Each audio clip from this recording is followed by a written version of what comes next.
হাসপাতালে ভর্তি টালা থানার প্রাক্তন ওসি। এবার প্রেসিডেন্সি জেল হাসপাতালে ভর্তি হলেন অভিজিৎ মণ্ডল। প্রতিনিধি অর্পিতা এই মুহূর্তে আমাদের সঙ্গে রয়েছেন। অর্পিতা, ঠিক কোন কোন শারীরিক সমস্যার কারণে হাসপাতালে ভর্তি হলেন অভিজিৎ মণ্ডল?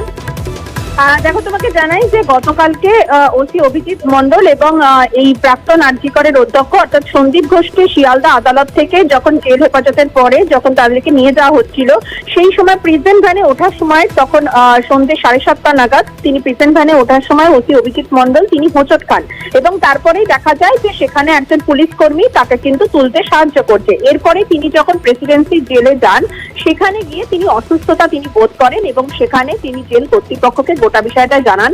তারপরেই তাকে জেলের যে হাসপাতাল, সেই হাসপাতালে তাকে ভর্তি করা হয়েছে। ইতিমধ্যেই তিনি গতকাল থেকে জেল হাসপাতালে ভর্তি রয়েছে বলে আমরা সূত্র মারফত আমরা জানতে পারছি।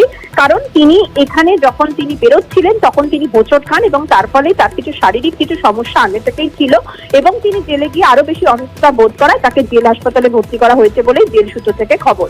অন্যদিকে সন্দীপ ঘোষ তিনি কিন্তু 10 নম্বর সেলে রয়েছেন গতকাল থেকেই। ফলে সব মিলিয়ে কিন্তু বলা যায় যে ওসি অভিজিৎ মণ্ডল গতকালকে তার যে জেল হেফাজত হয়েছে দুজনেরই, সেক্ষেত্রে আমরা দেখলাম যে তিনি যাওয়ার পরে তিনি অসুস্থতা বোধ করেন এবং তার আপাতত জেল হাসপাতালে তিনি চিকিৎসাধীন। বেশ।